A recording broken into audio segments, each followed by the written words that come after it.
Today we're travelling all the way back to the 1950s for what is possibly one of the most baffling disappearances I have ever researched. A case that has so many theories surrounding it, but so little evidence. Actually no, pretty much zero evidence. This one is a true unsolved mystery. Ronald Henry Tammen Jr. was born on July 23rd, 1933 in Maple Heights, Ohio, where he was the second oldest of 5 children. Now, seeing as this is such an old case, there's not loads of information about Ron's life before the disappearance, but from everything I could find, he was very much this all-American teenage boy, like the kind of man that parents at the time hoped their daughters would end up with. The college he chose to attend was Miami University, and no, not Miami in Florida. This is Miami University located in Oxford, Ohio, only about 250 miles southwest of where he'd grown up in Maple Heights in Cleveland. And his first year of college went without a hitch. It actually went really well for him. He fitted into the lifestyle really, really well. Ron was considered to be very good looking. He was a college wrestler, he was part of a fraternity, Delta Tau Delta, he was a string bass player in the college jazz band, the Campus Owls, and he was the residence hall counsellor. Like, he had a lot going for him. He was very much the kind of all-American guy that you see in old Hollywood movies. He was the jock, the musician, the fraternity brother. He was popular and responsible, musical and sporty. And he certainly wasn't the type to make loads of enemies. People who knew Ron in life described him as jovial, kind-hearted, funny. And he didn't exactly have loads of friends. He kind of just kept himself to himself. He just kept himself away from any drama. He wasn't interested. He just wanted to get through life. And Ron did have goals to be pretty successful in life. He was quite ambitious. From when he was a literal child, he always had a job on the go, whether that was delivering newspapers or caddying at the local golf club. Like, money was always this really big motivator for Ron, probably due to him not coming from money himself. He always saw it as this big sign of success. And he had his entire life mapped out. He was going to go to college, get a degree, and get a good, well-paying, steady job when he left. Apparently his goal was to become a bond salesman, which doesn't sound particularly sexy or glamorous, but it was sure and steady, which I think might sum Ron up perfectly. People who knew him at the time he went missing never really had much to say about him. Like, there was no big crazy stories of their time together because all he did in college was study or play in the band. This wasn't a spontaneous, wild guy who would do things like go off on adventures in the middle of the night.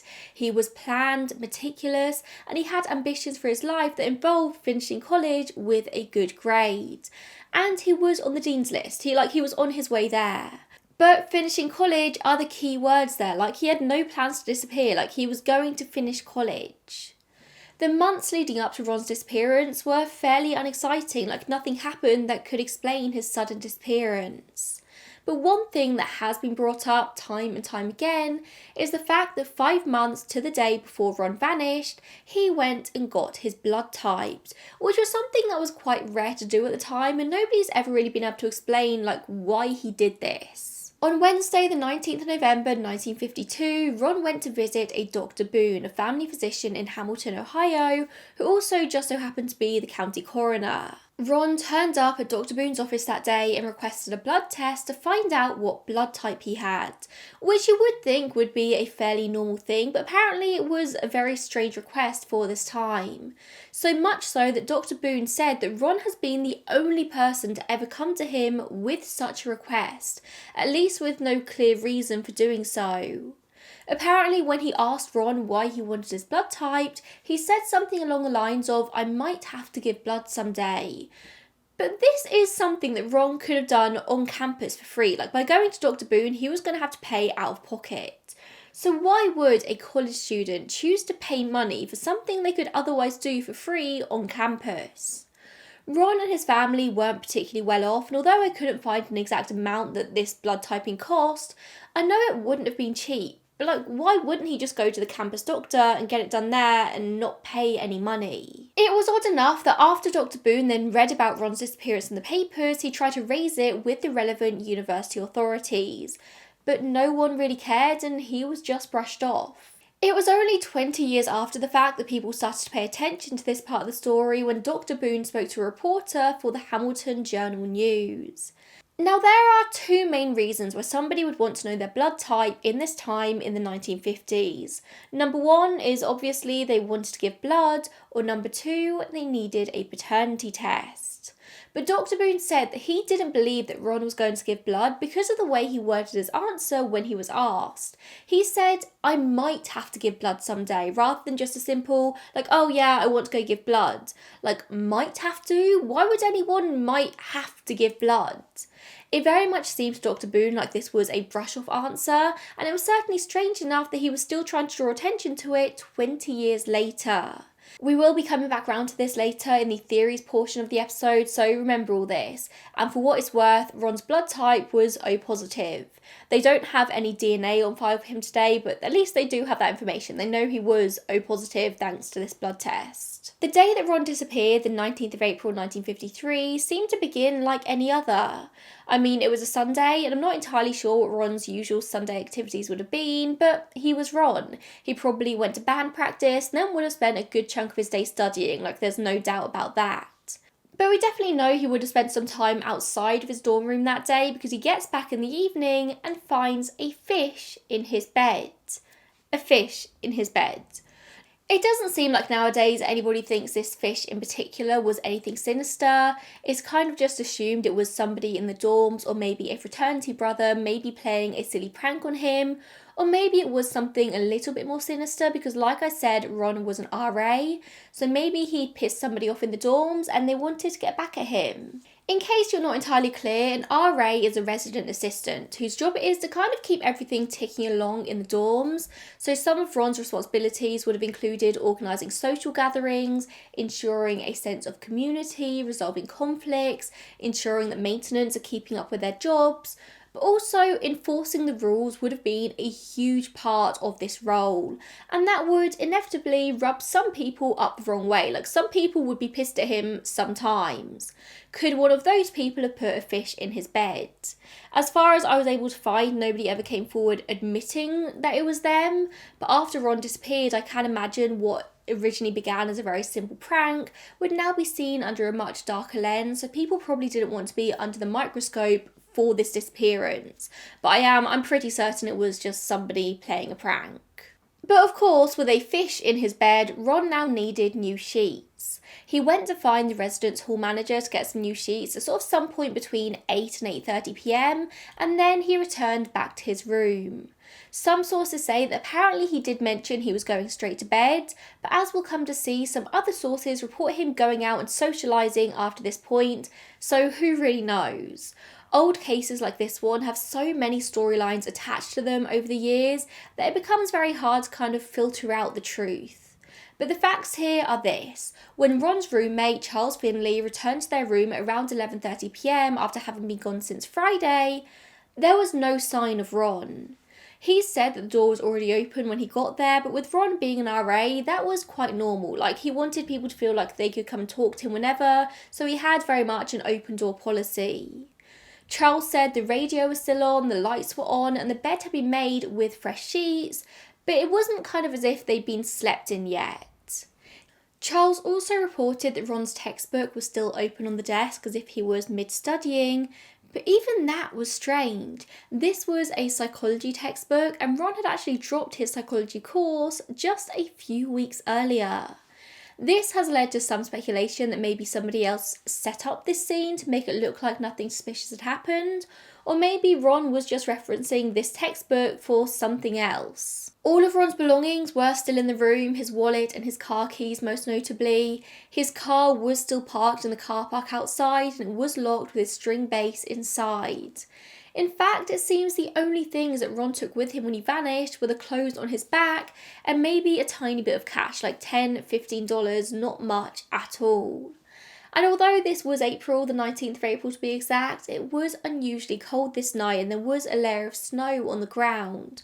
Ron had only taken with him a very thin plaid jacket. But at the time, at 10:30 at night, Charles didn't think anything about the situation. It's not like he assessed Ron's wardrobe to see exactly what was missing.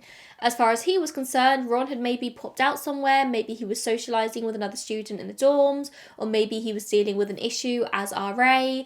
Like, Charles wasn't worried about anything. He just went to bed expecting to wake up in the morning and see Ron in his bed.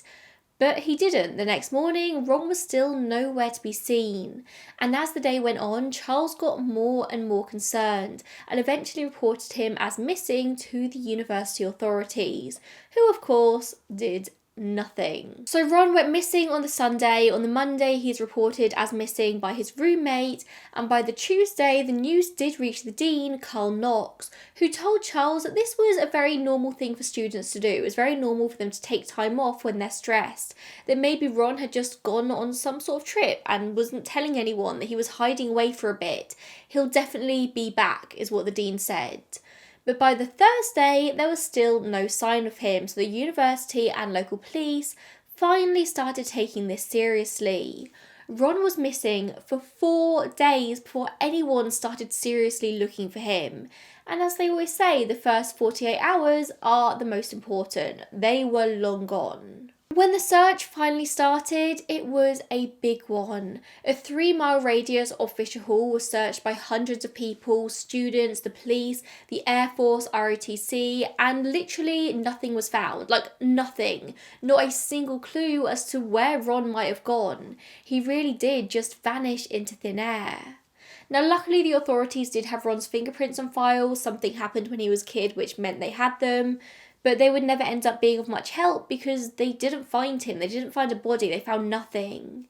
The FBI did eventually participate in the search too after Ron's mother contacted them and they opened a missing persons case.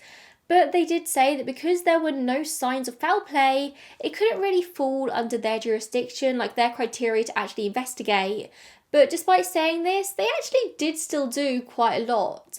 The FBI questioned friends and family, they attended the faculty meetings, they did help, but they didn't really have any more luck than anyone else. The next year, the FBI actually looked into his case again when he was drafted, and obviously it didn't show up.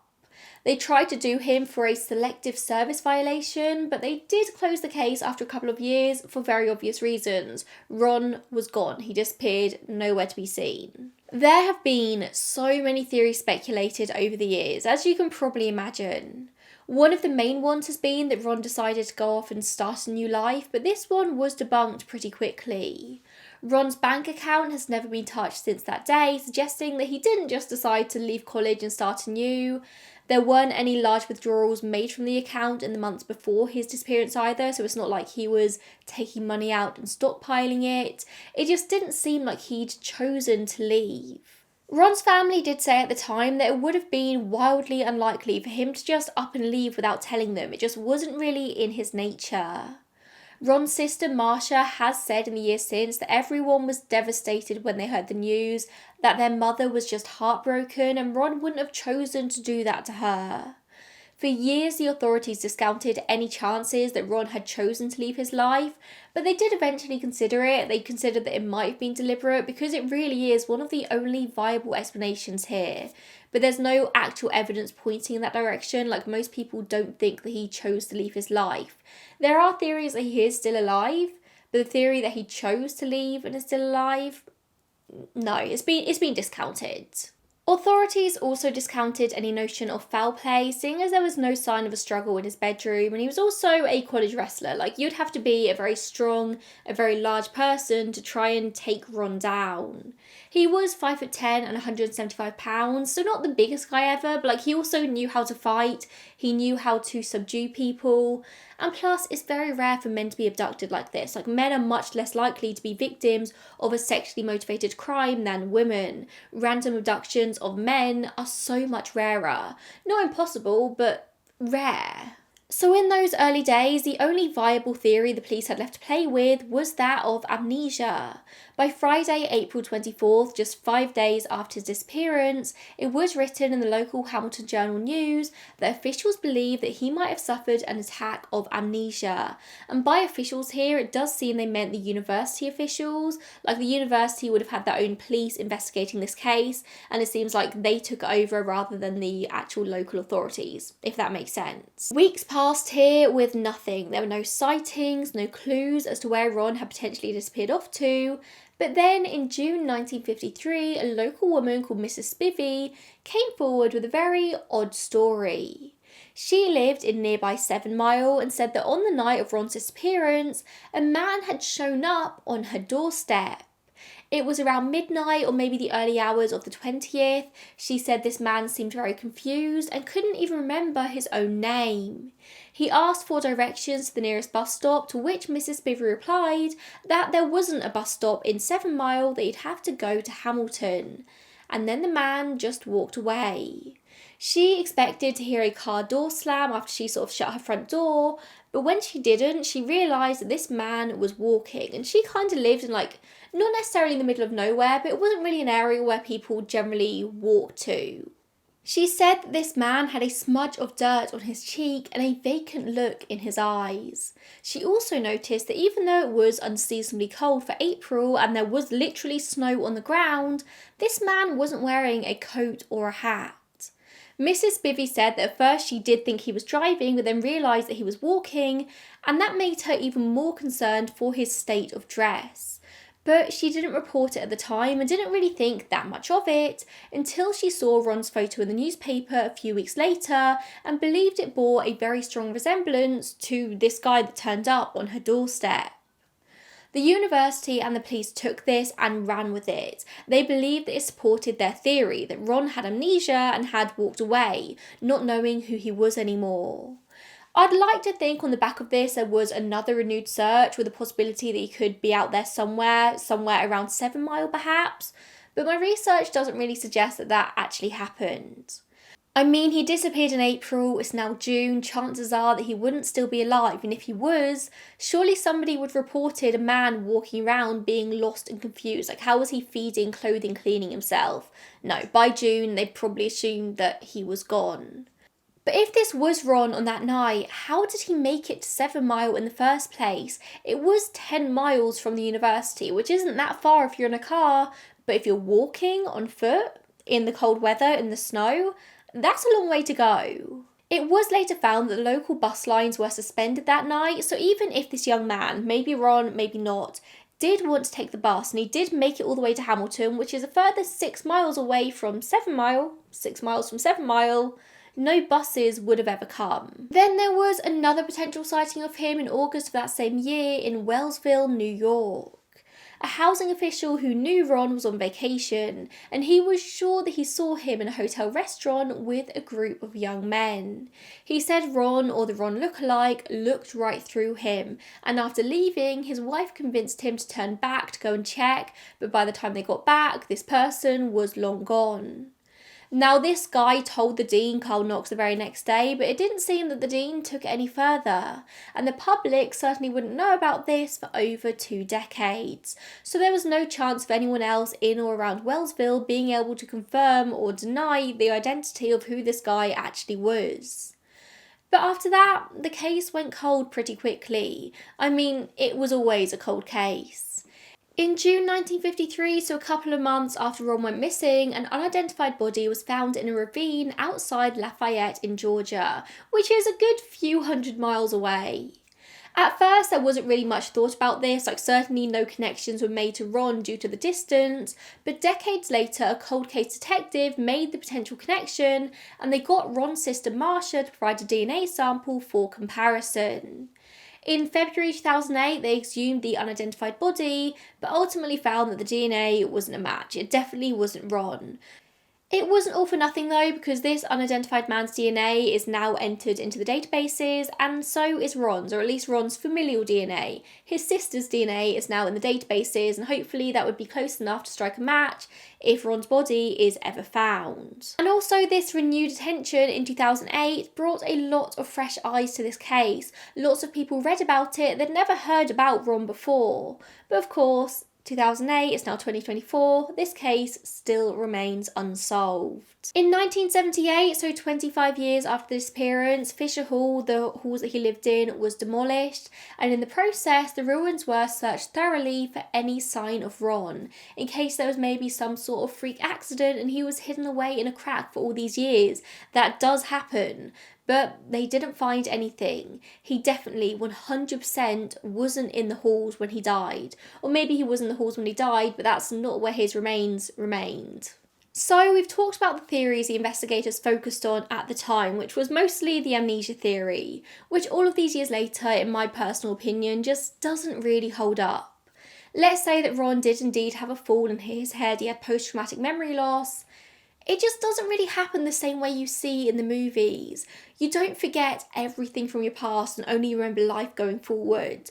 Like, most of the time, the memory loss involves sort of just general forgetfulness. You forget where you've left things, you forget plans, you forget routes or things that you read. You forget things, but you don't forget everything. Of course, there is the occasional very, very rare case where it is a total amnesia, but that is just so crazy rare. And the chances of Ron suffering with this, with wandering off and then never being found dead or alive, is just so wildly slim.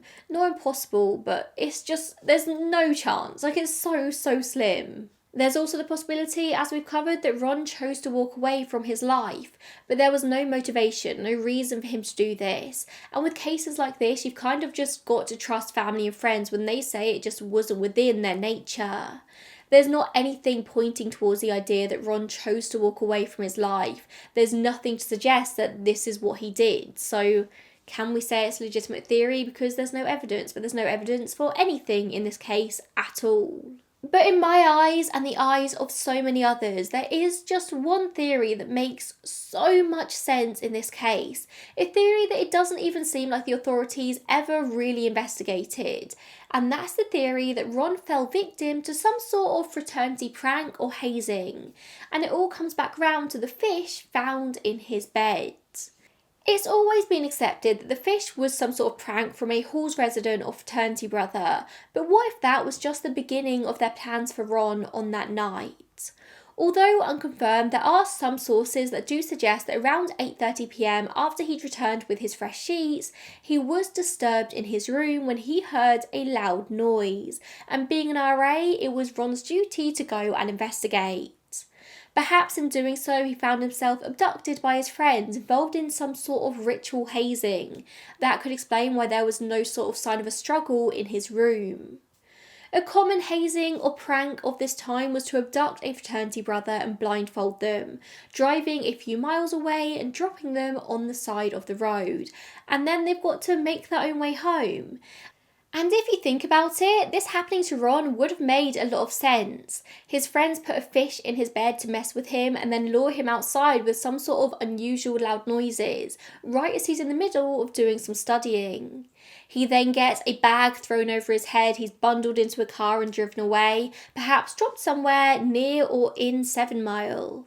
And then he's meant to find his own way back home.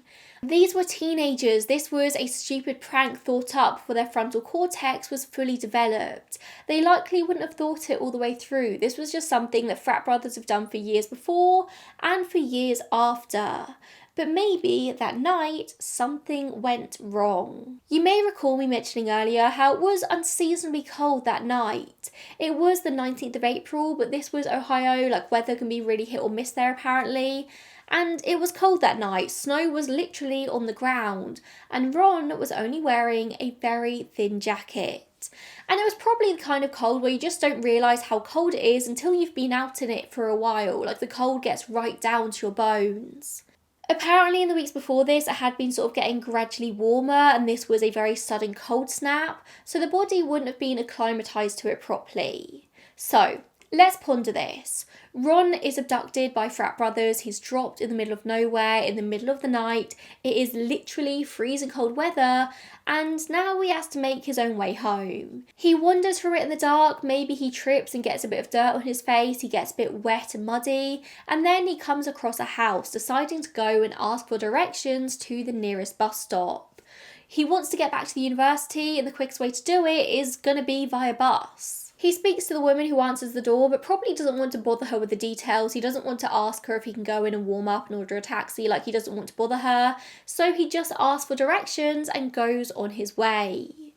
It could well be likely that by this point he was suffering with some sort of hypothermia, of which one of the main symptoms can be confusion. Maybe Ron didn't have amnesia, he was just hypothermic and out of sorts. When speaking to this woman, he couldn't get his brain to think straight, and that's why she said that he was very confused and not really making any sense. After leaving the woman's house, he goes to make his way to the bus stop in Hamilton, but of course it's a long walk, it's 6 miles away, and he eventually succumbs to the elements. You would assume that if that were the case, that maybe his body would have been found at some point in the years since, but maybe there's a chance that he just went completely off the beaten track. Maybe he didn't follow the roads, maybe he just walked into the woods. And also, only a 3-mile radius of Fisher Hall was properly searched, like intensely searched in the investigation.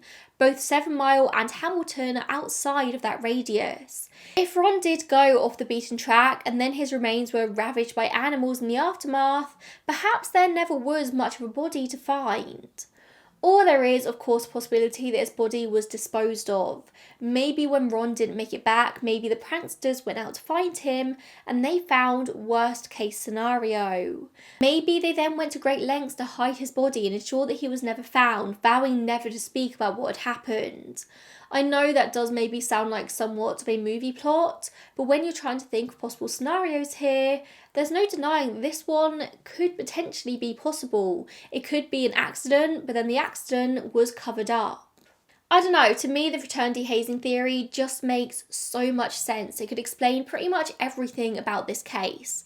But we're not done talking about theories though, because as I told you earlier in the episode, we're coming back round to the blood.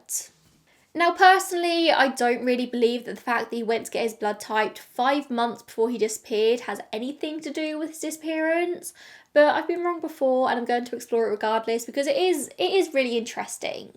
As I mentioned earlier, there are 2 reasons why somebody would want to get their blood typed. One, to be able to give blood, or at least like back in the day you needed to know your blood type before going in. Now they can tell you after the fact, or at least they do in the UK, I assume it's the same in the USA. And 2, for a paternity test. It may well be that Ron wanted to go and give blood. There's even some evidence to suggest that maybe he did do just that. But the questionable thing has been, why did he go to an off-campus doctor to get this done when there were on-campus doctors who could have done it for free? That angle has always raised some questions, like why the secrecy surrounding this? So that's where the paternity test comes in. Could it be that Ron had gotten a girl pregnant, or he'd been told that he had? This was the 1950s, remember, and one of the only ways in a pre-DNA testing time to prove or disprove paternity was through a blood test. Because you're always going to have the same blood type as one of your biological parents. Like a baby is going to have one of their parents' blood type. And this wasn't a foolproof way of testing, of course. Like, what if both parents have the same blood type? What if other potential fathers have the same blood type? But it was something. So, had all-American boy Ron Tammen got someone pregnant and needed to prove or disprove his paternity? Maybe, but there's never been any evidence to suggest that was true. Like, nobody's ever come forward, like no woman's ever come forward and been like, yeah, I was sleeping with Ron Tammen. Like, nobody's ever come forward saying, and you would think they would do that. My research does tell me though that something that was fairly common in these days was for men to get blood typed to help out their friends involved in paternity disputes. Basically, if you got a woman pregnant and she was saying that you were the father and you didn't want the responsibility, like physical, financial or emotional, you'd send all of your little friends to also get their blood typed. Whoever had the same blood type as you would stick up their hand and be like, yeah, I also slept with her, it could be my baby as well. You get 4 or 5 people to do the same, it makes it impossible to tell who the father actually is, and you discredit the woman's reputation in one fell swoop. I mean, why would anyone care what situation a woman who sleeps around finds himself in? It was wildly misogynistic. The man was allowed to get away scot-free, whilst the woman's life is changed forever. Because, of course, abortion was also illegal in this time. It was pre-Roe v. Wade. I say that like Roe v. Wade wasn't poo-pooed. In so many places across the USA, women still find themselves in very similar positions today in 2024. I am so sorry. But yeah, a woman's entire reputation could be completely destroyed. She's now left with a baby and there's no help for her. Like, that is it. She is stuck and the man is allowed to get away with whatever he wants because we live in a patriarchal society. Misogyny. Love it. So, was Ron just trying to support a friend in a paternity denial? Whoever he was supporting, if this was the case, didn't come forward because they just out themselves as being a terrible, terrible person. And at the end of the day, I can't really see how much this would have had to do with his death. I don't really get the impression this was a cold-hearted murder. I do get the impression that this disappearance is more of an accident, like something gone wrong. If it was a murder, again, there's zero evidence supporting it. There's no sign of a struggle, no known enemies. I don't know what the blood type would have had to do with this. He was clearly up to something. I don't think it was to do with his disappearance. There is also quite a deep theory in this case about CIA connections. A woman started looking into this around 2010, and there's all sorts of talk of professors in the CIA and MK Ultra.